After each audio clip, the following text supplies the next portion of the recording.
الحمد لله رب العالمين والصلاة والسلام على سيد المرسلين وعلى آله وصحبه أجمعين. أما بعد فأعوذ بالله من الشيطان الرجيم. بسم الله الرحمن الرحيم. القارعة ما القارعة وما أدراك ما القارعة يوم يكون الناس كالفراش المبثوث وتكون الجبال كالعهن المنفوش فأما من ثقلت موازينه فهو في عيشة راضية وأما من خفت موازينه فأمه هاوية وما أدراك ما هي نار حامية. آمنت بالله صدق الله العظيم.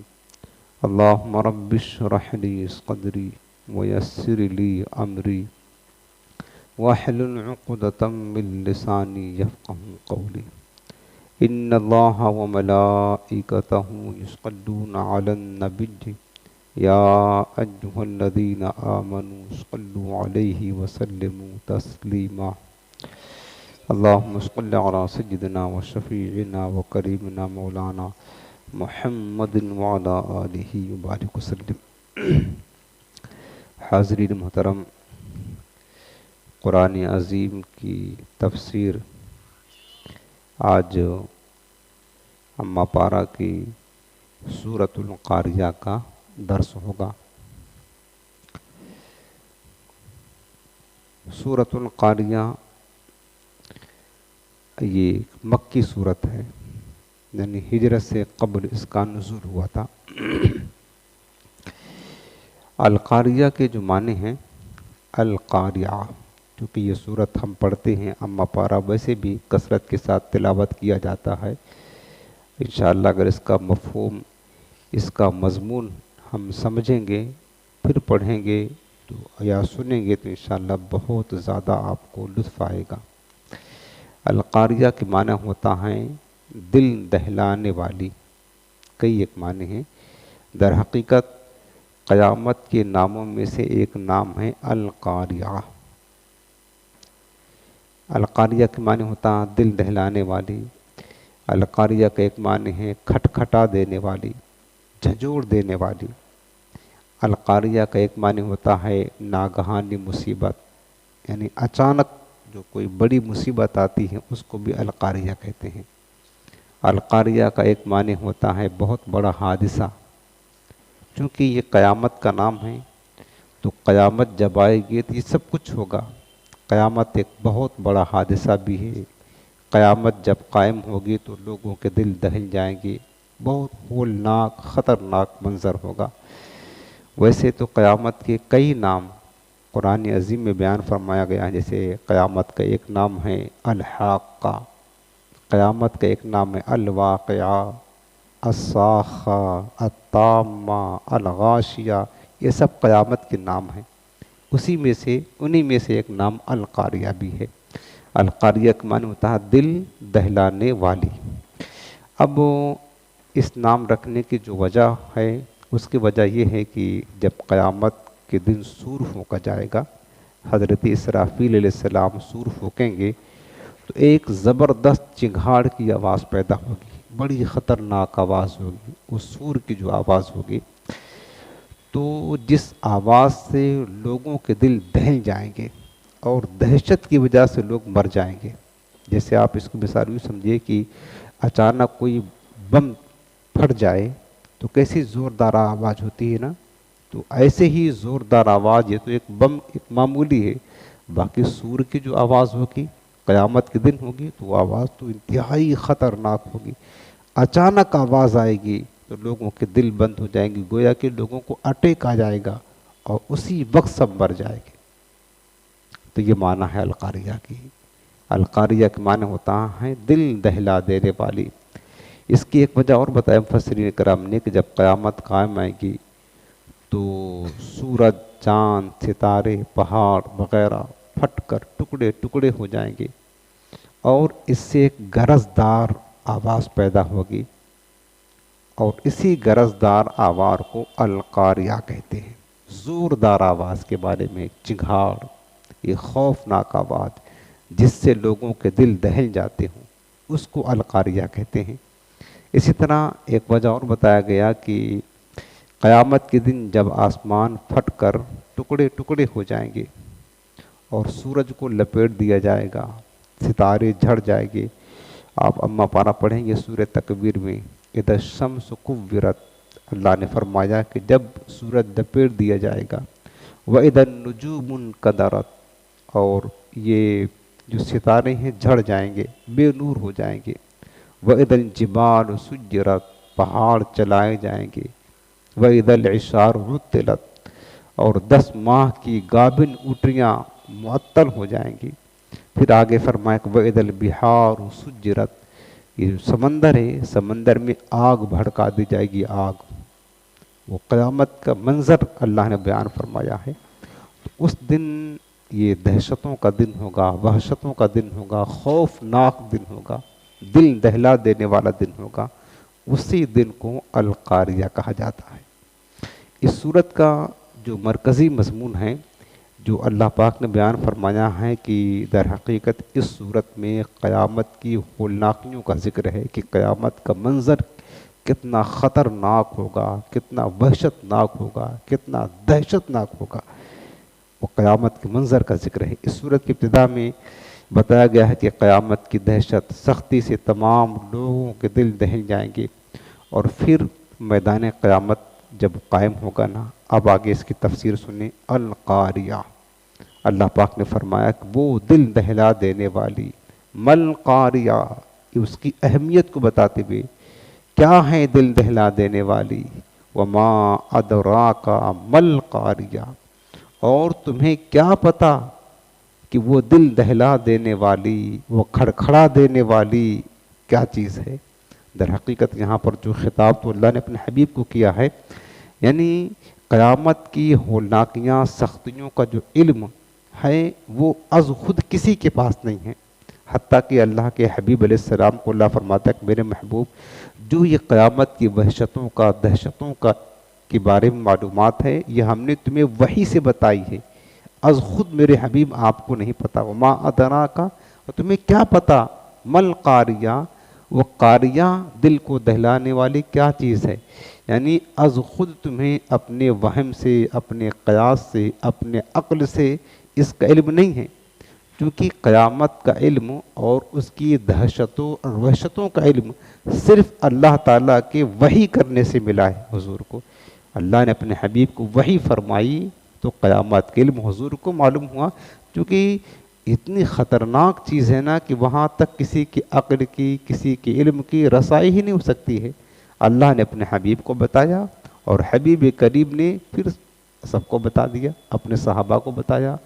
تو یہ بات بتائی کہ ما ادراک، یہاں حضور کے علم کی نفی نہیں ہے، بلکہ اس بات کی نفی کی گئی کہ تمہیں از خود اپنے عقل و قیاس سے قیامت کا علم نہیں، بلکہ ہمارے بتانے سے اور ہمارے وحی کرنے سے قیامت کا علم ہے۔ باقی تو حدیثوں میں حضور نے قیامت کی نشانیاں بتائی، قیامت کی دہشتوں کو، ہر چیز کھول کھول کر سرکار نے بیان فرما دیا۔ تو حضور کو علم ہے تو نا، اب سرکار کو علم کہاں سے ہے؟ اللہ کے وحی کرنے سے ہے۔ تو اللہ کے وحی کرنے سے یہاں جو بتایا نا کہ وما ادراکا، تمہیں کیا پتا، مل قاریہ، وہ کھڑکھڑانے والی کیا چیز ہے، مطلب تمہیں اپنے عقل سے، اپنے فہم سے از خود قیامت کا علم نہیں، بلکہ ہماری طرف سے وحی کرنے سے ہے، اور حضور السلام کو سارا علم اللہ کے وحی سے ملا ہے۔ در حقیقت یہ بھی قیامت کی ایک ہولناکی کا ذکر ہے، یعنی قیامت کی ہولناکی، اس کی دہشتیں اتنی سخت ہیں، اتنی شدید ہیں کہ کسی کو بھی اپنے عقل سے اس کی رسائی نہیں ہو سکتی ہے۔ پھر یہ قیامت کی وحشتوں کا ذکر کیا، اس کی سختیوں کا، اس کے بعد آگے فرما کہ یوم یکون الناس کالفراش المبثوث۔ قرآن کا انداز دیکھے پیارے، یوم معنی ہوتا ہے جس دن، یوم کے معنی ہوتا جس دن، یکون الناس لوگ ہو جائیں گے، کالفراش، فراش کہتے ہیں پروانے، پتنگے جو کیڑے مکوڑے اڑتے ہیں نا، ان کو فراش کہتے ہیں۔ کالفراش المبثوث معنی بکھرے ہوئے، اب مانا یہ ہوگا کہ جس دن لوگ بکھرے ہوئے پروانوں کی طرح ہو جائیں گے، بکھرے ہوئے پتنگوں کی طرح ہو جائیں گے.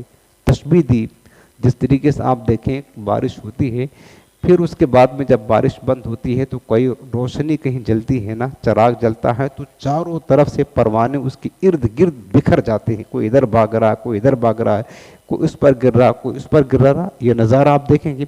پھر اس کے بعد جب صبح آپ دیکھیں گے تو پورا بکھرا ہوا ہوتا ہے پتنگوں سے زمین پوری.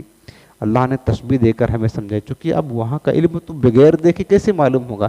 ایک مثال دے کر کے بتائی کہ قیامت کے دن لوگوں کا حال ایسے ہی ہوگا جس دن وہ اپنے قبروں سے اٹھیں گے. لوگ جس دن اپنے قبروں سے اٹھیں گے تو وہ اس طرح بھاگیں گے نا، تو نہ کوئی سمت ہوگی کدھر جا رہے ہیں، ایک دوسرے کے اوپر گر رہے ہیں، کہیں ادھر بھاگ رہے ہیں، کہیں ادھر بھاگ رہے ہیں، بس بالکل پروانوں کی طرح لوگ بھاگیں گے.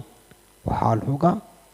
اور قیامت کی سختی کے بارے میں سورہ 7ویں پارے میں فرما 17واں پارے میں ان زلزلۃ الساعۃ شیء عظیم، بے شک قیامت کا زلزلہ بہت سخت ہے.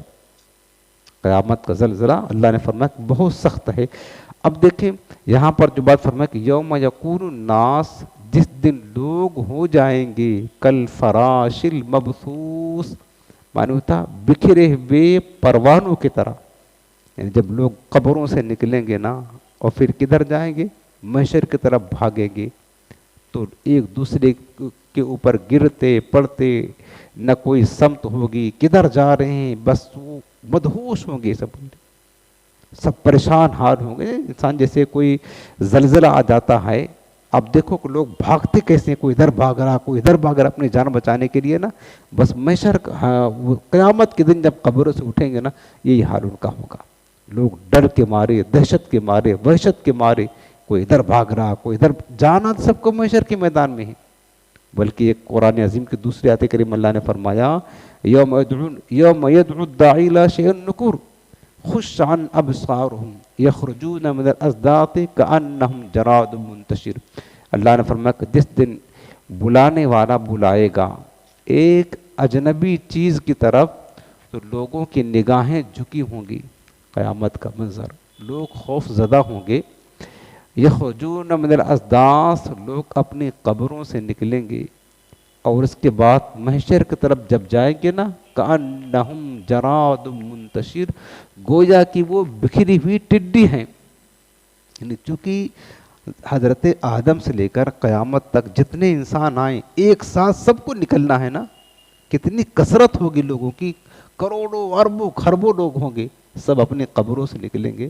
اور نکل کر کہاں جانا ہے سب کو جانا محشر کے میدان میں. بہت ہولناک دن ہوگا، سخت ترین دن ہوگا، مخلوق کی کثرت یہ ہوگی. تو اب یہ معنی یاد رکھ لیں کہ یوم یکون الناس، یہ قیامت کے حالات، جس دن لوگ قبروں سے اٹھ کر کے محشر میں جائیں گے. پھر محشر کا حال تو اور سخت ہوگا، جس دن لوگ ہو جائیں گے ایسے جیسے کہ بکھرے ہوئے پتنگے ہیں. وَتَكُونُ الْجِبَالُ كَالْعِهْنِ الْمَنْفُوشِ، اور جب قیامت قائم ہوگی، سور پھونکا جائے گا، وہ منظر دیکھیں. اور جس دن پہاڑ دھنی ہوئی روئی کی طرح اڑیں گے. یہ جو بڑے بڑے مضبوط ترین پہاڑ آپ دیکھ رہے ہیں نا کھڑے ہیں، اور یہی پہاڑ زمین کو حرکت کرنے سے روکے ہوئے ہیں. زمین پانی پر ہے نا، اللہ نے زمین کو جب پانی پر بچھایا تو زمین یوں حرکت کر رہی تھی. جس طریقے سے آپ کوئی چپاتی جو ہے نا پانی پر رکھ دے تو یوں ہلتی ہے نا، پانی میں چونکہ حرکت ہے، زمین حرکت کر رہی تھی تو چاروں طرف پہاڑ کا کیل ٹھوک دیا زمین پر، تو زمین جا کر کے ساکن ہو گئی. اب گھومتی نہیں ہے، حرکت نہیں کرتی ہے، ساکن ہے. تو پہاڑ نے روک کے رکھا. کتنے مضبوط بڑے بڑے پہاڑ ہیں. لیکن قیامت کی دہشتوں کو دیکھ کر کے جب وہ سور کی آواز سنیں گے نا پہاڑ، تو پہاڑ کا حال یہ ہوگا. اللہ نے فرمایا کہ یہ پہاڑ ریزہ ریزہ بن کر پھٹ جائیں گے، ریزہ ریزہ بن کر ہواؤں میں ایسے اڑیں گے جیسے کہ روئی دھنی جاتی ہیں تو باریک باریک ذرے روئی کے اڑتے ہیں نا، اسی طرح اس دن پہاڑ اڑیں گے. اب آپ بتائیں کہ پہاڑ اتنا مضبوط ہو کر محشر وہ قیامت کی شدت سے وہ ذرے ذرے بن کر کے بکھر کر کے اڑ جا رہے ہیں، تو انسان تو بڑا کمزور ہے، انسان کا حال کیا ہوگا، یہ سوچنے کی بات ہے۔ پہاڑ اتنے مضبوط ہیں، ذرے ذرے ہو کر قیامت کی دہشتوں سے وحشتوں سے وہ روئی کی طرح اڑیں گے، انسان تو اس کے مقابلے میں بہت کمزور ہے، اس کی حیثیت ہی کیا ہے، اس کا انجام کیا ہوگا، کتنا خوف زدہ ہوگا، کتنا ڈرا ہوا ہوگا، یہ ذرا غور کرے۔ اللہ نے سب کچھ بیان فرما دیا، لوگوں کو اس کا علم نہیں ہے، نہ جانے کس مستی میں لوگ مست ہیں، عیاشی میں لگے ہیں، دنیا داری میں لگے ہیں، دنیا کی خواہشات میں، رنگینی میں، پتہ ہی نہیں ہے ایک دن وہ آنے والا ہے، اس راستے سے ہم سب کو گزرنا ہے، ہم سب کو گزرنا ہے اس راستے سے۔ اللہ تعالیٰ بس ہمیں سمجھ دے۔ یہ پہاڑوں کا حال، باقی قرآن عظیم میں پہاڑوں کی مختلف کیفیات اللہ نے بیان فرمائی ہے، پہاڑوں کی مختلف کیفیات بیان فرمائی، جیسے کہ فرمایا ہے سورہ الحاقہ میں وحملت الارض والجبال فدکتا دکتا واحدہ، زمین اور پہاڑ انہیں اٹھایا جائے گا اور پھر ان کے ٹکڑے ٹکڑے کر دیے جائیں گے، یہ پہاڑ ٹکڑے ٹکڑے کر کے پھر ریزہ ریزہ ہو کر کے بکھر جائیں گے، مضبوط ترین پہاڑ۔ اس کے بعد فرمایا دوسری آیت کریمہ میں سورہ نمل میں آیت نمبر 88 میں وَتَرَى الْجِبَالَ تَحْسَبُهَا جَامِدَةً وَهِيَ تَمُرُّ مَرَّ السَّحَابِ، اور تم دیکھو گے پہاڑ کو تو تم سمجھو گے کہ وہ رکے ہوئے ہیں، حالانکہ وہ بادلوں کی طرح ایسے چل دیں گے، گزر جائیں گے۔ یہ پہاڑوں کی کیفیت بیان کی گئی ہے، تو فرمایا کہ وَتَكُونُ الْجِبَالُ كَالْعِهْنِ الْمَنْفُوشِ، اور اس دن یعنی قیامت کے دن پہاڑ دھنی ہوئی روئی کی طرح ہو جائیں گے۔ یہاں تک تو قیامت کے حوالے بیان کیے گئے۔ اب اس کے بعد بیان کیا جا رہا ہے کہ قیامت جب قائم ہوگی، جب محشر کا دن آئے گا تو پھر کیا ہوگا۔ اس کے بعد یہاں سے بیان شروع ہو رہا فَأَمَّا مَنْ ثَقُلَتْ مَوَازِينُهُ، وہاں کچھ نہیں کام آئے گا، یہ دولت، یہ گاڑی، یہ بنگلے، یہ دنیا کے جاہ و حشم، یہ عیاشیاں، یہ عیش و راحت، کچھ نہیں، وہاں کیا کام آئے گی وہ سنو۔ اللہ پاک فرماتا ہے پس وہ شخص جس کہ اس دن جس کے وزن بھاری ہوں گے تو وہ پسندیدہ زندگی میں ہوگا۔ فَأَمَّا مَن، پس وہ شخص ثقلت موازینہ، جس کے نیکیوں کا وزن بھاری ہوگا، جو میزان عمل لگایا جائے گا اس میں بھاری ہوگا، فَهُوَ، پس وہ فی عیشۃ راضیہ، یعنی پسندیدہ زندگی میں ہوگا۔ کون؟ خوشحالی میں ہوگا، خوشگوار زندگی اس کو ملے گی۔ کس کو؟ جس کے نیکیوں کا وزن میزان عمل میں بھاری ہوگا۔ وَأَمَّا مَنْ خَفَّتْ مَوَازِينُهُ، اللہ نے فرمایا لیکن وہ شخص جس کے نیکیوں کا وزن ہلکا پڑا، خفت موازین، دونوں گروہ کا ذکر ہے، ایک اچھے عمل جن کے زیادہ ہوں ان کا ذکر ہے، دوسرے برے عمل جن کے زیادہ ہوں ان کا بھی ذکر ہے۔ فرمایا کہ لیکن وہ شخص جس کے نیکیوں کا وزن کم ہوا، خفت ہلکا ہوا، موازین کہتے ہیں وزن کو، جس کے نیکیوں کا وزن کم ہوا، فَأُمُّهُ حَاوِيَةٌ، اس کا ٹھکانہ حاویہ ہے۔ امہ کہتے ہیں اس کا ٹھکانہ، حاویہ کہتے ہیں جہنم کی ایک وادی ہے، نچلا طبقہ ہے۔ حاویہ جہنم کی ایک وادی، ایک نام ہے، وہ نچلا طبقہ جہاں پر جہنمیوں کو وہ اوندھے منہ پھینک دیا جائے گا، دھڑام سے گریں گے، وہ حاویہ وہ جگہ ہے۔ کس کا ٹھکانہ ہوگا؟ جس کے نیکیوں کا وزن کم ہوگا، نیکیاں کم ہوگی۔ اور پھر اللہ نے فرمایا وما ادراک ما ہی، اور اے سننے والے تجھے کیا پتا کہ وہ حاویہ کیا ہے، کتنی سخت ہے، کتنی شدید ہے، جہنم کی وہ کھائی جس میں اس کو پھینکا جائے گا جس کی نیکی کا وزن کم ہوگا۔ تجھے کیا پتا حاویہ کیا ہے؟ اللہ نے فرمایا نار حامیہ، بھڑکتی ہوئی آگ ہے۔ حاویہ کیا ہے؟ نار حامیہ، نار کہتے ہیں آگ کو، اور حامیتن کہتے ہیں جوش مارتی ہوئی، شعلہ دار، بھڑکتی ہوئی آگ کو حامیہ کہتے ہیں۔ نار حامیہ مانے بھڑکتی ہوئی آگ کا نام ہے۔ اب یہاں سے جو بات بتائی گئی اللہ پاک نے کہ دیکھیں قیامت کے دن تو میزان عمل کا لگنا برحق ہے، والوزن یومئذ الحق، میزان عمل ایک ترازو ہے جس میں ہمارے سارے اعمال کو رکھا جائے گا۔ حدیث پاک میں ہے کہ مومن کی جو نیکیاں ہیں نا، اچھی شکل و صورت میں، مومن کی نیکیاں اچھی شکل و صورت میں اس کے نامہ اعمال جو اچھی شکل و صورت میں میزان عمل میں رکھے جائیں گے۔ اب اگر نیکیوں کا پلہ بھاری ہوگا، اور اچھا اس دن کیا ہوگا کہ جو نیکی کا پلہ ہے وہ اوپر بلند ہوگا۔ دنیا کے ترازو کا الٹا معاملہ ہے، دنیا کے ترازو جو بھاری ہوتا وہ نیچے آتا ہے، ہلکا ہوتا وہ اوپر جاتا ہے، لیکن محشر کے ترازو کا میزان عمل کا حال یہ ہوگا کہ جو بھاری ہوگا وہ اوپر اٹھے گا، بلند ہوگا، جو ہلکا ہوگا وہ نیچے آئے گا۔ اب جس کی نیکیاں زیادہ ہوں گی، نیک اعمال زیادہ کیا ہوگا، تو اس کا پلہ اوپر اٹھ جائے گا۔ جب اوپر اٹھ جائے گا تو پتہ چل جائے گا کہ یہ بندہ نیک عمل زیادہ لے کر کے آیا ہے، پھر اس کے لیے حکم ہوگا فَهُوَ فِي عِيشَةٍ رَاضِيَةٍ، تو خوشگوار پاکیزہ زندگی یعنی جنت میں اس کا ٹھکانہ ہوگا۔ اور پھر جس کی نیکیوں کا پلہ ہلکا ہوگا، نیکیاں کم گناہ زیادہ ہوں گے، تو پھر کیا ہوگا؟ اللہ کی پناہ، اللہم انی اعوذ بک من عذاب القبر و عذاب النار، اللہ میں تیری پناہ مانگتا ہوں عذاب قبر سے بھی، عذاب حشر سے بھی، عذاب قیامت سے بھی، مولا عذاب النار سے مجھے اپنی پناہ عطا فرما۔